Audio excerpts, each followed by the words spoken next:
be yourself. Don't try to be someone else, because if you try to copy someone else, copy other businesses, the business model, or copying how other people talk, then it won't sound authentic. And today we're recording this in 2024. People, they have I call it a radar or fake radar. They know when you are authentic and when you are not. And you need to be the best version of yourself. I know you also deal with self-development and personal development, so this is I guess is the basic of it. And you need to be the best version of yourself, and then take your strong skills and develop it. And I always tell my client, be Batman and not Superman. Hello and welcome to Marketing Speak. I'm your host, Stephan Spencer. It is my pleasure to have Yaniv Zaid with us. Dr. Yaniv Zaid, also known as Dr. Persuasion, is an economist and attorney. He acts as a business consultant to government departments, private firms, and public organizations. He holds a PhD in law and utilizes his rich knowledge and experience to help others achieve success. Dr. Zaid is recognized worldwide as an expert in the fields of public speaking, marketing, sales, negotiation, and persuasion, and placed third in the 2003 World Ranking of Public Speakers. Following 20 years of international success, Dr. Zaid is the author of 11 best-selling books, including Public Speaking, Creative Marketing, and Sales Bible. He's often invited to lecture and consult around the world. Yaniv, it's so great to have you on the show. It's likewise, Stephan. It's a privilege for me. I heard many chapters of your podcast, and I enjoyed it very much. So I'm happy to be here. So I'd love to start with your personal story. Like, how did you end up where you're at now? And by the way, you're based not far away, probably just a few miles away from where I'm at in Israel at the moment. Yeah, so I'm 47 years old. I live in Israel, in Tel Aviv. I started my business when I was 23, when I was student of law and economy. And when I joined the army, I was an officer in the Israeli Air Force. And then afterwards, I traveled in South America. I came back to Israel, started learning. And then I joined the debate society in my university, Haifa University. Haifa is a city north of Israel. And then I became acquainted to the debate world. And the debate is, a competition which you argue, two parties argue, and there are professional judges or the crowd that judges them. And then I fell in love with this kind of system, the debate method. And then I realized that not many people know this method, and only use it especially for competitions. And then I thought that the principles of the debate, you can implement it in every aspect of your life, business-wise, professional-wise, etc. So I started lecturing about it during my years in the university. And then I wrote a book. I wrote my first book. It's called Public Speaking. I sell it on Amazon and many places. It was published in 2004 when I was 27 years old. And immediately I got famous in Israel and afterwards worldwide. And then I started teaching people how to talk in front of other people, how to talk in front of clients. And since then I wrote, like you mentioned, 11 books.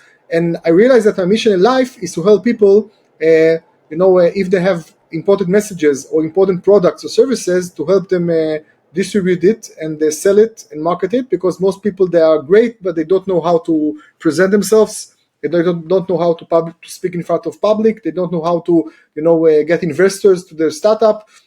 Or maybe they are authors, they wrote a book, they don't know how to market it, or they have a business, or they have an idea for a business, they don't know how to establish a business and grow the business to success. So my mission in life is to help them.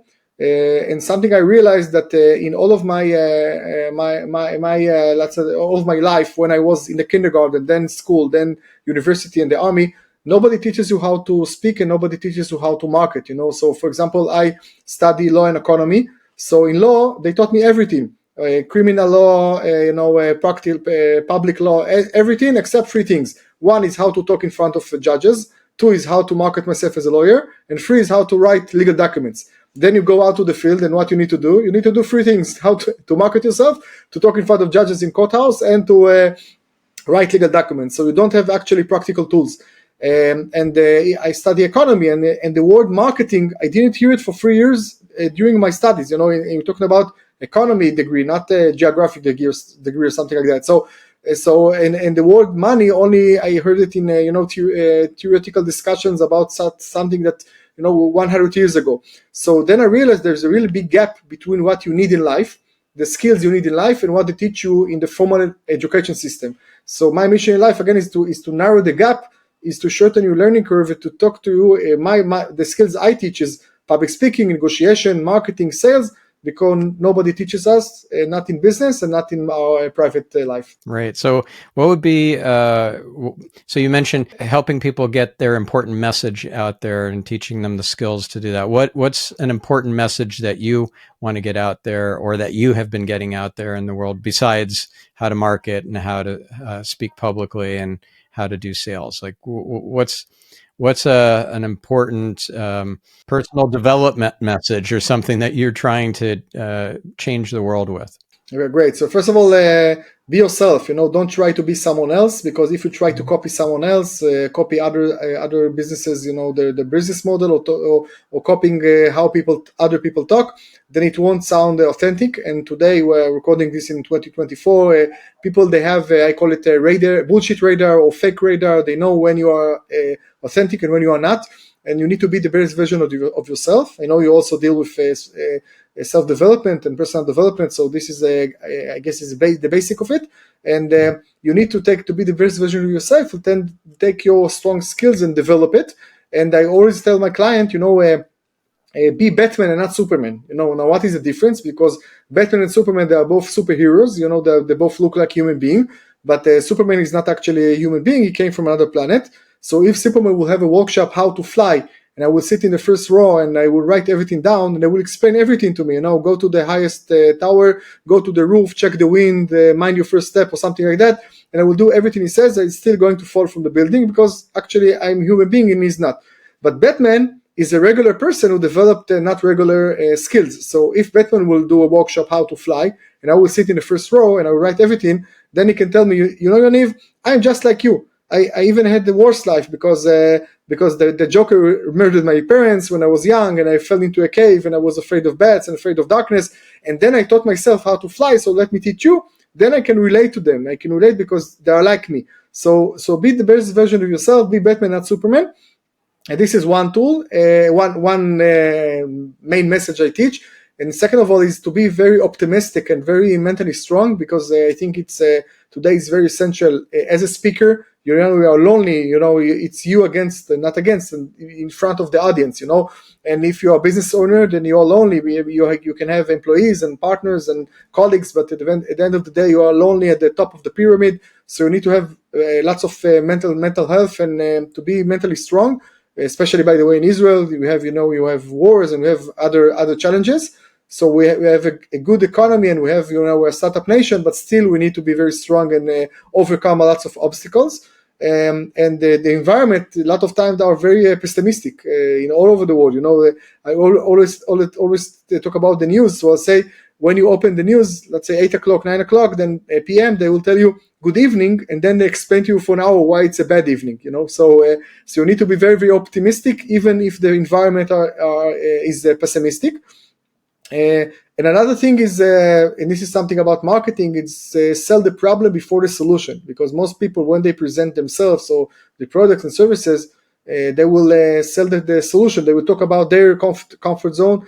For example, if I'm an engineer, I will talk to you about the technical aspects, about the code, about the software, not about your needs as a client. So I always tell my clients, against your instinct, if you would like to sell more and get higher prices, and market yourself in a better way, then you need to focus on the client, not on yourself, and you need to sell the problem before the solution. If you'd like, we can elaborate. That's great. Those are very powerful tips. So what would be maybe a case example of a big success, one of your clients perhaps, or a reader of your book, Public Speaking, who went from maybe shy and anxious in front of audiences, not a very powerful speaker, to somebody who really commands attention and respect in front of large audiences? Great question. First of all, I have 21 years of experience, and I have thousands of people that I consulted to, and many hundreds of companies that I consulted in 4 continents. So I have many success stories. You can check my website, people can see testimonials and others. But I guess I believe that everyone can improve. themselves. For example, if we talk about public speaking, then I have hundreds of people that suffered from stage fright, or they didn't talk in front of people well. Then they even ran off talking to people. If they have even if they have the opportunity, they said no. And I taught them how to talk about themselves. Again, not to be someone else, not to try to be Barack Obama or Bill Clinton or whatever character role model you would like, but to be themselves. And let's say if let's say your grade is 50 and you would like to be 100, so maybe 100 you can be because nobody is perfect, but you can aim to 80. Okay, and if your basic grade in public speaking is, let's say, 70, you can reach 90. So you need to improve yourself all the time, and you look at the gap, to narrow the gap. So I believe everyone can improve themselves. Even in sales and marketing, many people say that I don't want to sell myself. I don't feel comfortable marketing myself, and I teach people how to do it in a soft way, soft sales, not hard sell. Hard sell is when I tell you should buy now, definitely you should buy now. This is the product for you. Buy, and then it may be a little aggressive. Many people they don't feel comfortable with it. So I teach soft sale. Soft sale is just, I'm not selling you anything. I will just tell you stories and you will buy. And what kind of stories? My stories, personal stories, stories about the product, stories about the service, success stories, failure stories, whatever. I teach people how to do it. And then many people that were afraid of sales and marketing or didn't feel comfortable, they learn a way how to do it. And when we talk about companies, I consult to companies, high-tech, low-tech, city halls, armies, factories, whatever. Then I can succeed with everyone because the system is the same and it's based on your subconscious level. And no matter if you have 100 employees or 1,000 employees, I can build a system that you can teach your employees to speak in front of others, in front of other employees in the organization, or with clients outside the organization. And it's great. So if a company hires me to improve their sales and marketing and to increase their income, probably we're going to do it. Sometimes very, in hundreds of percent, or sometimes in 20-30% more, but we'll definitely have a success because there are the little things that create the big results. Yeah. So what is your system? What can you walk us through your framework for making those kinds of improvements inside the company? Yeah, first of all, if you talked about companies, so you need to identify the target audience, because many companies, they don't, they just try to sell to everyone. And if you try to sell to everyone, eventually you sell to no one. And you need to address target audiences. It's called the avatar in marketing, the ideal client meaning that you will have fun working with this client, and also he can pay you, or he or she or it can pay you money, enough money like you would like to charge. So you need to have a combination between the fun and the money part, and you need to identify. Maybe sometimes you have few avatars, few ideal clients, but first of all, we start always with defining the target audience. If you're talking about lectures, I work also with authors and lecturers and speakers all over the world. So usually my first question is, who is the target audience of your lecture? This is what I ask you. Yes, also, who is the target audience of the podcast? And many times they just think about it for the first time. They say, okay, my company gave me a presentation to build or lecture to provide, and I now thinking for the first time, who is the target audience? So you build all your lecture according to the target audience. So this is step number one. Step number two is identify the messages, the main messages that you have in your company. What is your relative advantage as a person or as a company? And again, most companies or most people, they don't know how to explain it good. Sometimes you are very good at what you do, but if I tell you, okay, please explain to me what you do, or please explain to me why it's important, then you don't know how to do it. And number three is, I mentioned, sell the problem, not the solution. So I always ask, and we work on it, what is your client's problems? Because the bigger the problem is, the more willing the client will be to buy from you. So, for example, if I'll give you a regular example. If you take a regular bouquet of flowers and a bridal bouquet, flowers for the wedding, then if you take a regular bouquet of flowers, I can charge, let's say, $100. Okay, but if I call it a bridal bouquet, flowers for the wedding, I can charge between $300 and $500 to the 3 to 5 times more for the same flowers. Now, those are the same flowers. What is the difference? The need. Because when I buy flowers for the wedding, I'm not actually buying flowers. I buy the winning image. The winning picture, the winning image of a queen for a day of the bride. and all the vibe of the wedding, and I buy the winning picture of it, they will take photos. So 10 years from now, the bride and groom will sit with their kids and they will look at the photo album and they will say, oh, look how beautiful mommy was. And 30 years from now, they will sit with their grandkids and say, oh, look how beautiful grandmother was. So this is what I buy when I buy flowers. So again, if you identify exactly what are the problems and needs of your clients, then you can relate to it by when you present the solution, and then you can sell more and you can sell in higher prices, and then you can reach more people. So those are the three main questions. Again, it's who is your target audience, what are their problems, and what are your messages as a solution. And then we go to the marketing plan, where your ideal clients are, where they are online and offline. How do you reach them? By the same messages by heart or by marketing writing, and then we can start developing the plan of marketing and sales. And what does that plan look like? Because I interviewed Alan Dibb, who wrote the one-page marketing plan, and that was a huge best-selling book, hundreds of thousands of copies, maybe even 1 million copies sold, something like that. And that's very appealing. That's a great promise. That's a great message that you can distill down your marketing plan to one page. So, and I've also seen marketing plans that are dozens of pages long and they don't get implemented and they're overwhelming and people get lost in them. So I'm curious what you consider to be best practice in terms of a marketing plan. The best marketing plan is just once you identified again who is your target audience and what are the needs, is listening to the client and learning what their needs and problems, because everyone is different, and then say, I've got the perfect solution for you, and then describe shortly your product or services as a solution to the problem, or as an answer to the need, or as a cure for the pain of the clients. So if you talk about one-on-one, then we can talk and I can listen to you. I can really listen, and I already know the list of needs and problems of all of my clients, so I can identify which are your specific needs, and then I can, this is the part number one, only few minutes, and then I can address it and relate only to the specific problems you mentioned, and talking about my products and service as a solution to your problems. And then if you have objections, I can deal with objections, but this is also something I teach. So I write scripts, marketing scripts for companies in many different areas, and usually my scripts are very short, relatively, because we identify, again, once we identify all the criteria, then I can build it in a short way.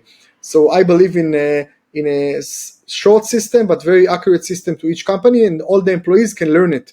And it's like milestones for the conversation. It's like when you build and already also did it, 20 pages of script, then everyone can learn it by heart, and then they sound like robots, not like human beings. So eventually we're talking about creating a relationship between you and the client, and you need to know the basic rules, but I need to leave you a place for your personality to be out there.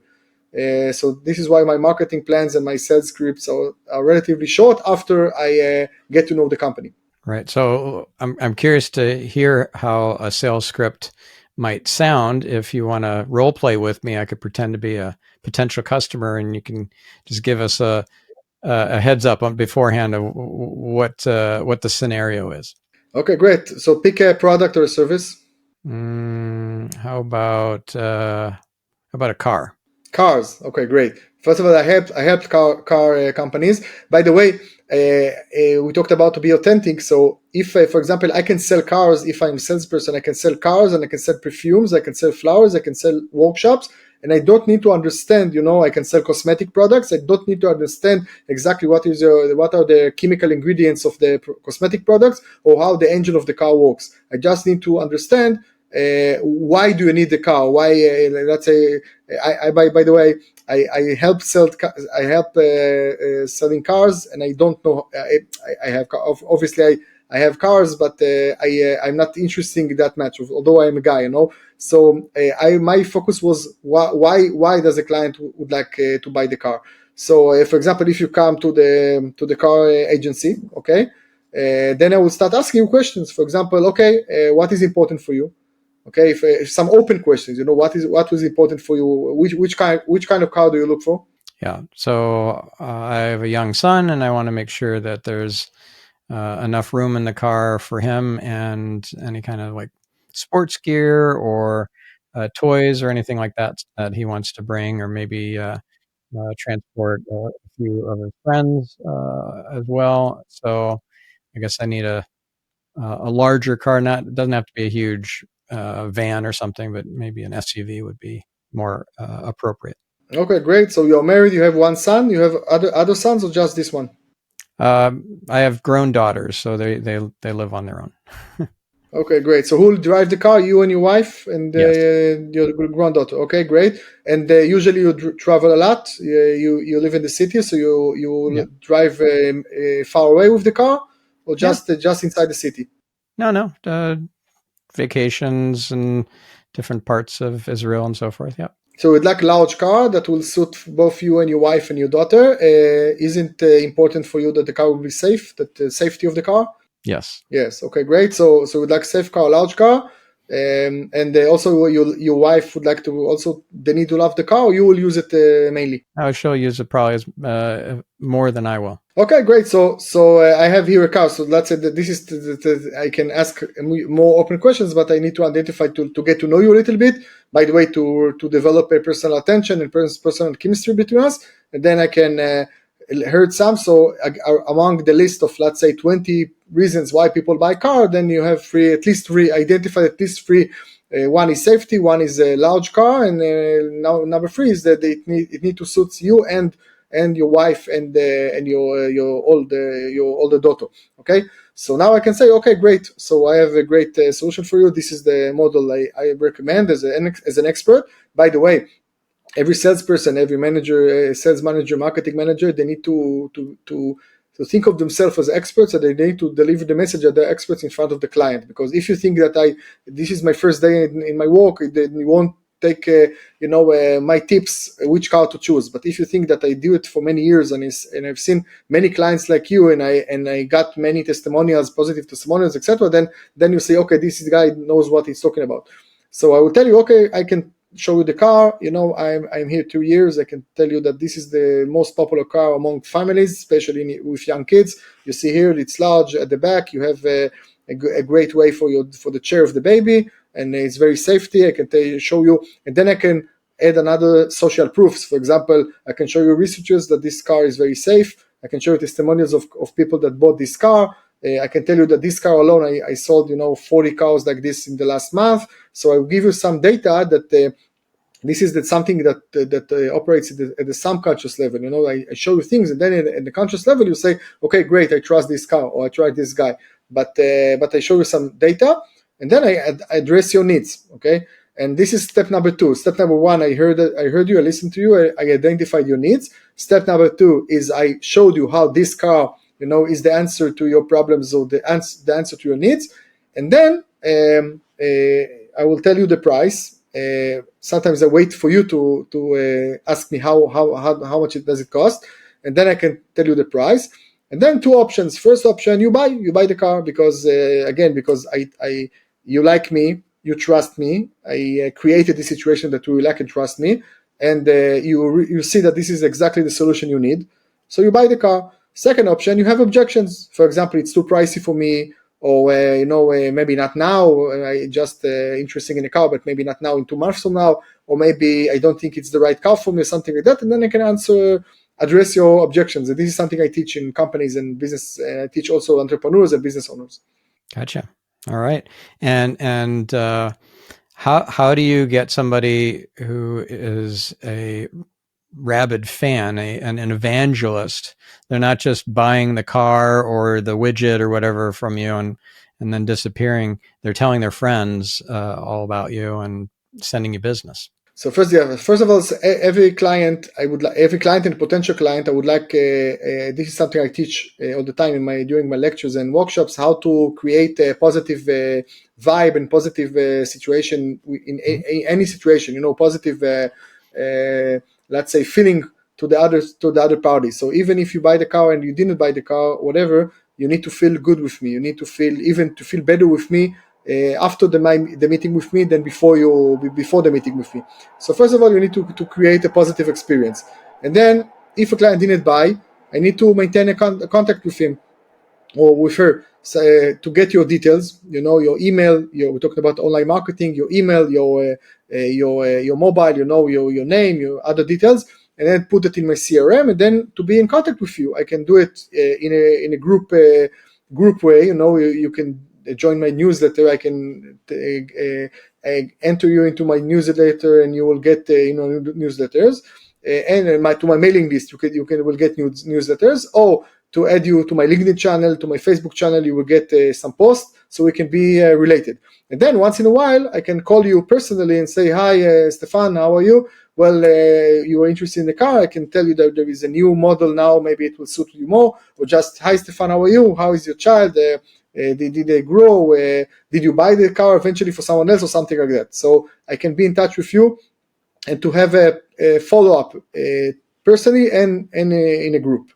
And if you bought the car, then I would like you to be a good ambassador for me. And then I would like you to not only take the car, and people will ask you obviously about the car, but also call you again and say, hey, can you give me a recommendation about the car after 1 month, 2 months? What do you think about the car? Maybe you can create a short video for me that you explain about the car. Maybe I can take a picture of you buying the car. Maybe your wife, I can talk to your wife and hear some feedback about the car.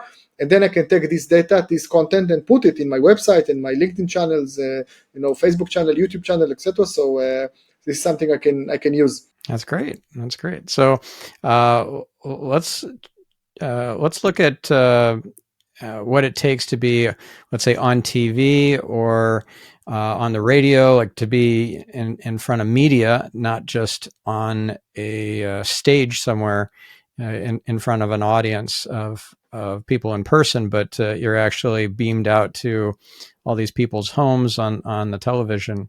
Do you do media training for clients? Yeah, also media training. The same message you can deliver. You can deliver the messages, online and offline, and you can interview. Today podcast is the new TV. So you need to develop to transfer your messages in every platform possible. By the way, I believe that as a business owner, you need to be in as many platforms as possible, to have both Facebook channel and YouTube channel and LinkedIn channel and also podcast, or you need to be a guest in other people's podcasts, and maybe, of course, if TV, radio, etc. So the same messages, the same way you deliver your message, you need to do it in all platforms. Yep. That's good advice. So what platform are you most active on out of all the different social platforms like Facebook and Instagram, LinkedIn, TikTok, YouTube? Today I'm active in something like 15 platforms, especially Facebook, LinkedIn, YouTube, but also Twitter, Telegram, Instagram, TikTok. And I believe that if you create a video or something like that, then you can you can upload it to many platforms as possible. So some of your clients will see you in all of the platforms. They are also friends of you on LinkedIn and on Facebook, but some will just see you or hear you on one platform. And also we have I have a strong mailing list of tens of thousands of people there in Hebrew and in English. So I also use this platform, and also books is a great platform because people buy your books, on bookstores, and then they can contact you, and they would like. By the way, a book is also social proof. So if people buy your book, they consider you as an expert, and then they can come to you and ask you for consultation. Yep. So have you been on television much? Yeah, of course, worldwide. My books so far were translated to 12 languages, including North America, Canada, and United States, including China, and India, and Russia, and Vietnam. So in each country, my books are published. I come to a roadshow to promote the books, and usually I appear on TV. So I had the privilege of being on TV in many countries, in India, and China, and Vietnam, and the United States, of course, and Europe, some countries in Europe. And the rules are the same rules. The fact that my book was translated to 12 languages, including the three superpowers, United States, China, and Russia, which are very different from one another, it shows that, the subconscious level, it works the same. And that people, they need the same messages all over the world. Maybe there is a little bit of adaptation in the content between one country and another, but, the practical tips are the same if you, appear on TV or in a podcast, even if it's China or Russia or United States or France. Yeah. So how did you get these books translated into all those languages? Did you have to find translators on Upwork, or did you use AI to do translations, or did you? Yeah, I use all methods, but usually I do it. In old school style. I worked since 2012. I've been traveling in book fairs, international book fairs all over the world. There are three main book fairs in London, in Beijing, in China, and in Frankfurt, in Germany. So I travel there, and then I do in each fair. I conduct hundreds of meetings with literary agents and publishing houses, in trying to sell my rights. The rights, it's the methodology, is the terminology is you have the rights of the book or the content, and then to try to sell it to as many languages as possible. So this is how I began in 2012, and then when I started selling rights, then if you try to sell rights, then it's also social proof. Then you take the agreement with one country, then you go to other countries. Say, for example, you go to Taiwan, you say, I already signed with China, so what about you? And then you leverage each achievement to gain more achievements. So you go to the Frankfurt Book Fair every year? Every year since 2012, yeah. Yeah, it's pretty big. Like, how big is it? It's the biggest one in the world. It's 3,000 publishing houses and literary agencies all over the world, and the amount of crowd is something like, including the weekend, 300,000 people. It's very, very big. You need to know where you're going and who to target. Target audience. You need to identify the target audience, because, for example, if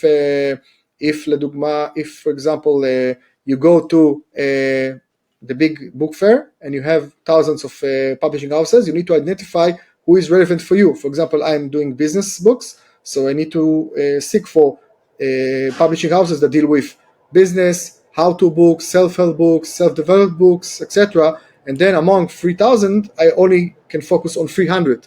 So it's 10%. And then I go to those 300, I can get meetings, let's say 100, 150 meetings, a lot out of 300. So then I can do 100 meetings, relevant meetings, during my 5 days fair, and not just wandering around the fair and not knowing where to go, or try to get to anyone. And like I say, if you go try to get to everyone, eventually you will get no one. So the book fair was just last month, right? Yeah. Last fair was last month. Since 2012, I've been being in Frankfurt each year. So this was my 10th or 11 book fair on Frankfurt. And most of the deals I closed about my books, I closed it there in Frankfurt.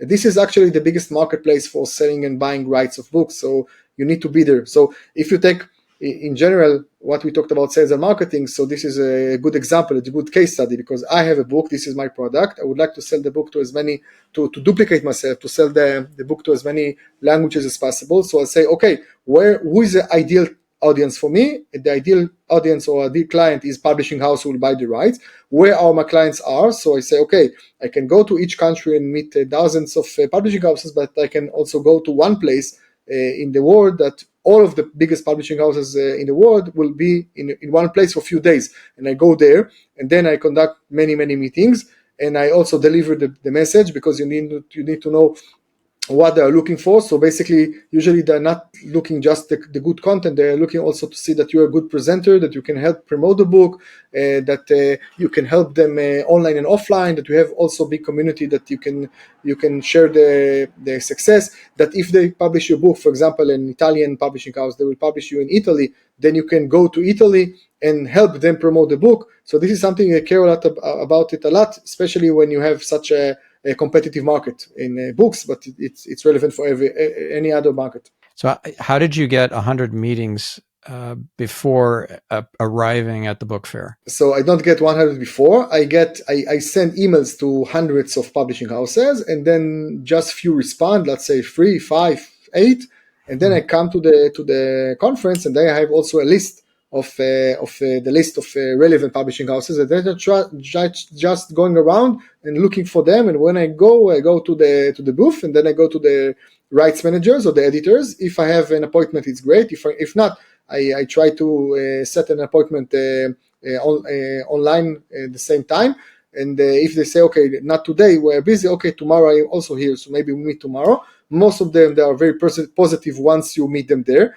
I strongly believe in boots on the ground. I can talk by Zoom, I can send emails, I can hide behind the screens. Okay, but if they meet you face to face, then you most likely will get what you want.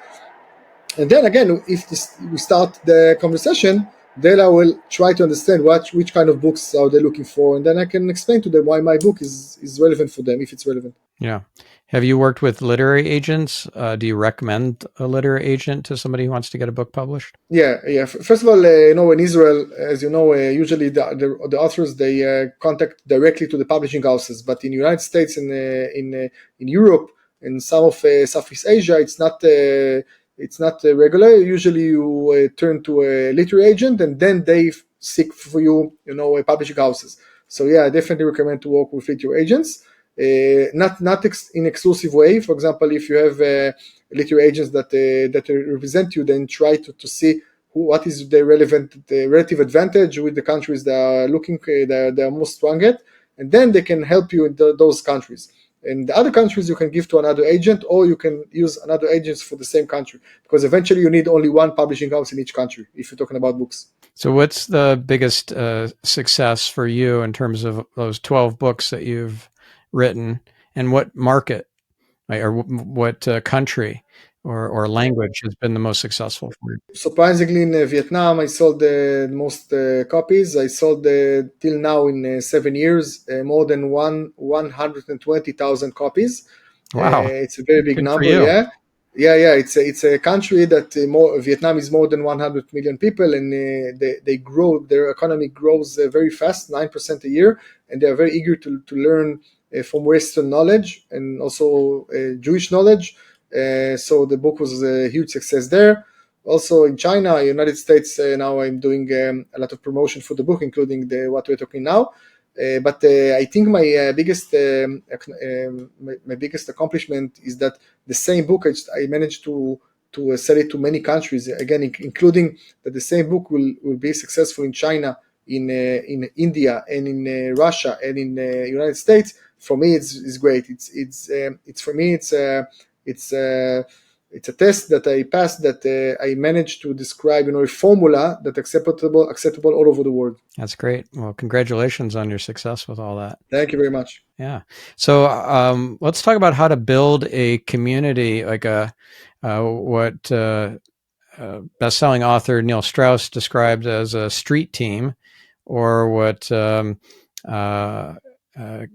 Kevin Kelly calls a tribe of your 1,000 true fans. What would be the secrets to success to getting that core team of people who are willing to call, let's say, bookstores and say, "Hey, is Yaniv's book out yet? Can I come and pick it up?" Or calling maybe the TV and radio stations and raving about you as an author and a speaker. So how do you build that community?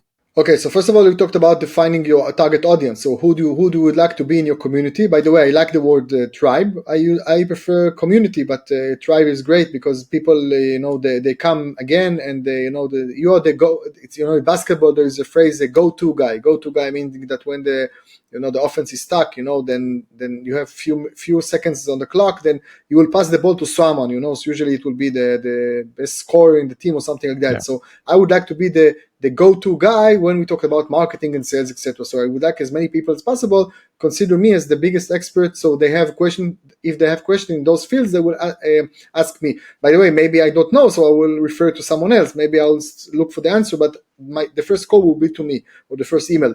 So the way to build the community, first of all, to identify who you like in the community. Second, you need to identify where they are, offline and online. In which platforms your followers are.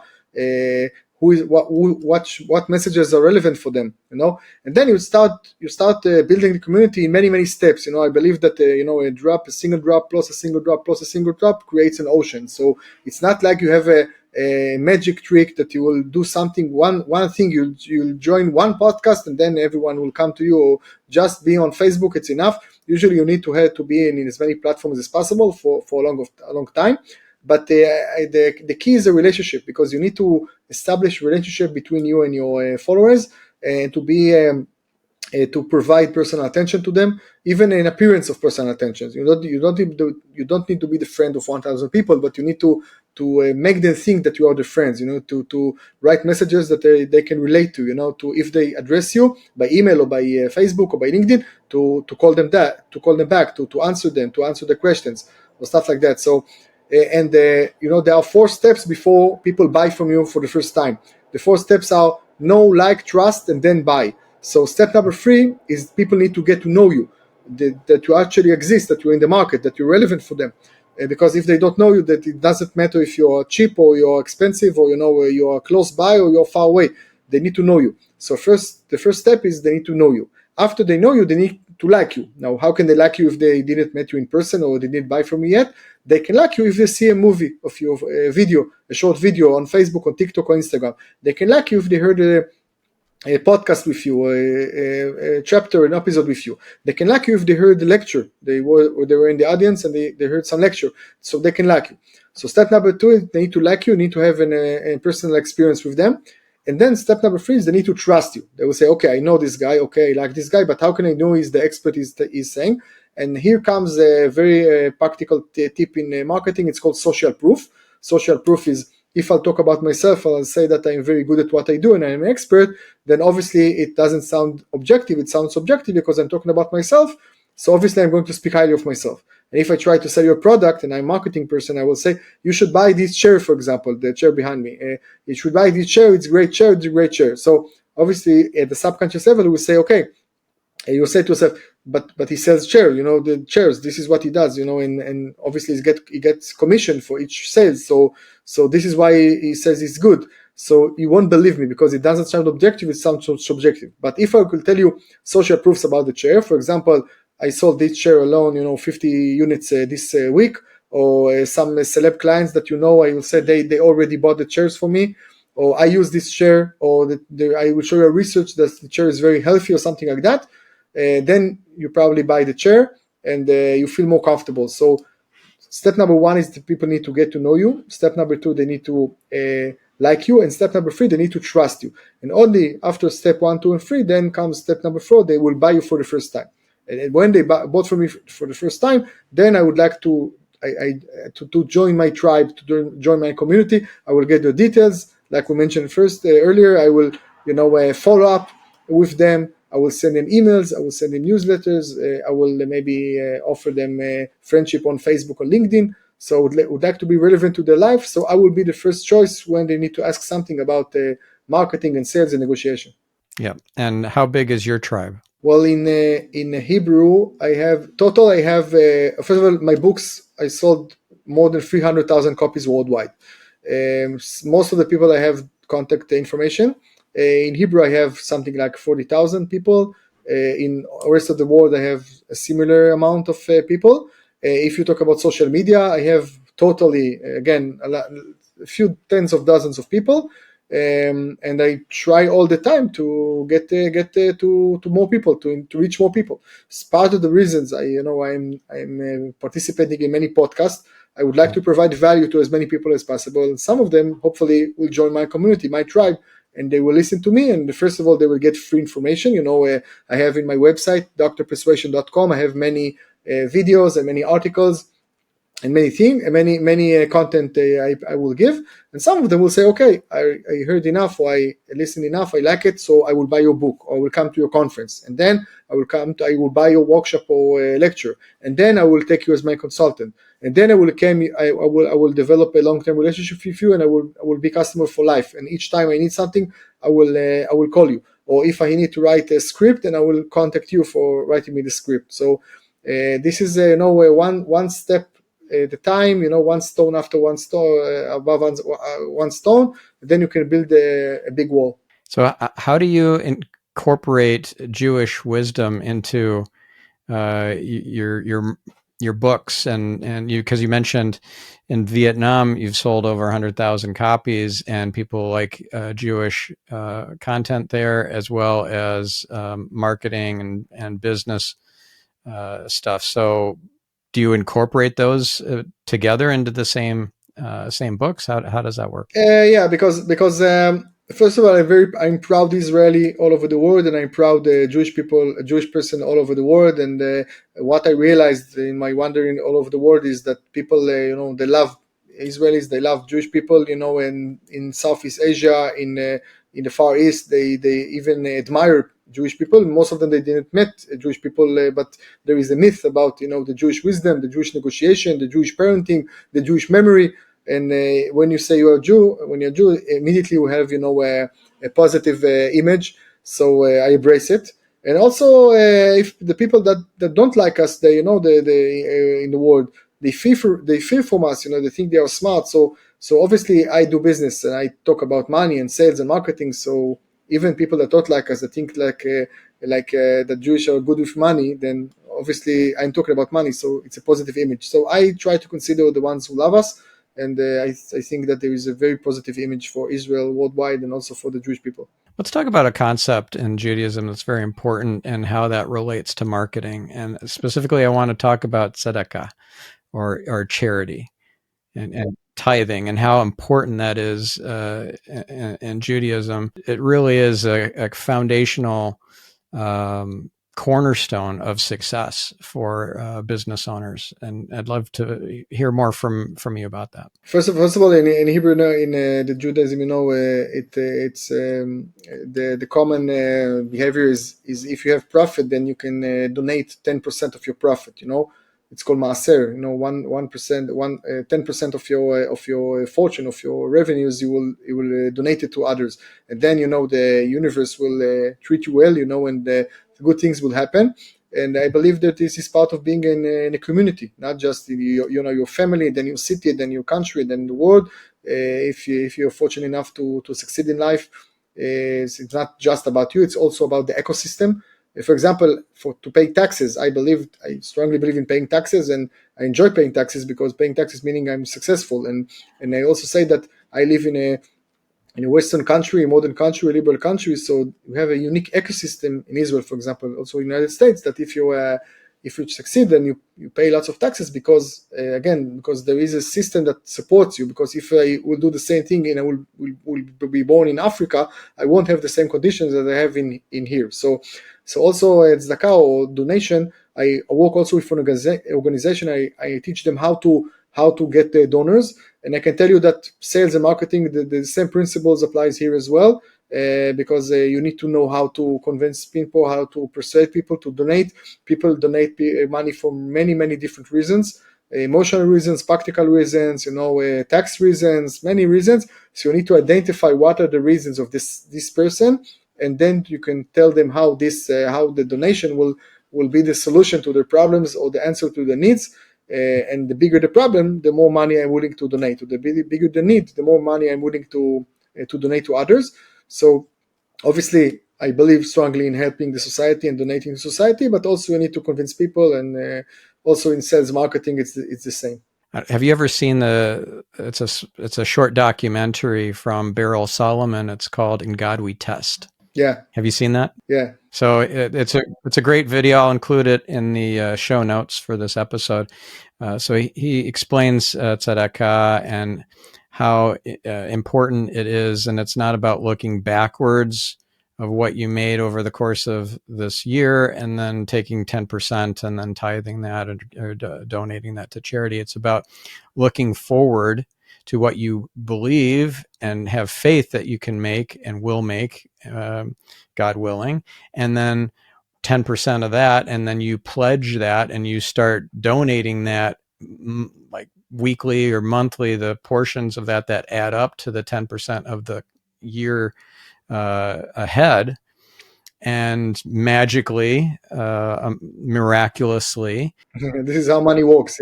Yeah, you make that kind of money that you'd never thought before possible, but you made a commitment, you made a pledge to start donating to that level, and that's amazing. I think it's Yeah.